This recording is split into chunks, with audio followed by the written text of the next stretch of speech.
Hello, my name is Kyle Dilger and I'm the Chief Branding Officer at Namella.com. Namella is a business naming agency specifically for small businesses, like the one you're looking at starting. Naming a business is one of the most frustrating aspects of starting a new business, but if you keep these tips in mind, it should make it easier. If these following tips just aren't getting you closer to that perfect name for your business, be sure to check out our affordable business naming services at Namella.com. Number 1. Don't choose a name without a matching domain name. For those of you that aren't technically inclined, a domain name is simply the www website address of a business. This one is non-negotiable. You have to understand that the attention of a new client is very delicate.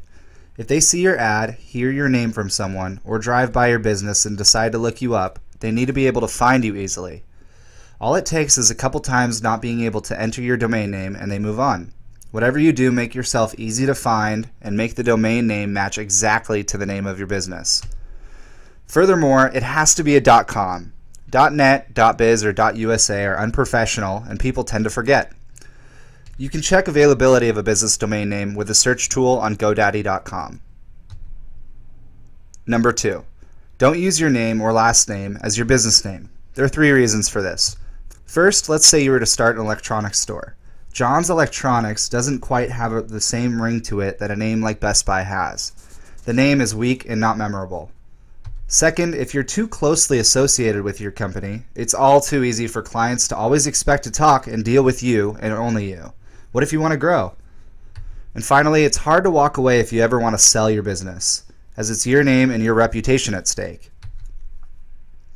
Number 3, don't get cutesy with your name. If it takes someone more than a couple guesses to figure out about what you do, you're doing it wrong. Make it clear what you do so you are easy to remember and not one of those businesses you see and wonder, what in the heck does this business do every time you see it? Even better if you can make it short. This means no weird spellings, no X's where they shouldn't be. Your name should pass the radio test, which means that someone should be able to hear, understand, and remember your name even if they heard it on the radio. Now, some branding pros might disagree with me here, but after working with thousands of new small businesses, I think getting fancy for smaller operations is a bad idea. If you have millions to spend on marketing, that may be different, but most of us don't. Here at Namella, we say that clarity is king and don't suggest names that require lots of explanation. We believe a name should stand on its own. Number 4, don't get the wrong feedback on a business name. Start with an understanding that the best name is the one that makes the right people, which are your customers, think the right things about your business, which are relevant and positive associations. You need to define what your brand will stand for, both in a logical sense of features and benefits and an emotional sense of feelings and associations. Your name has to suggest, inspire, or support this definition. Oftentimes, this means that you and your partners are not the best qualified people to evaluate names. You have to take the ideas to as many outsiders as you can. Big companies spend tens of thousands of dollars testing names with consumers. You can do research yourself by taking name candidates to potential clients or customers, or simply people you know from different walks of life. But you have to ask for the right feedback or you won't get anything useful. You're not asking if they like the names or if they understand the names. You're looking for associations and reactions to the name. You want first impressions. Finally, number 5, don't do this alone. The more minds you have on it, the more ground you'll cover in the discovery and brainstorming process.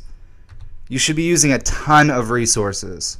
Over here at Namella, we use all sorts of dictionaries: Greek, Latin, French, Italian, and German dictionaries.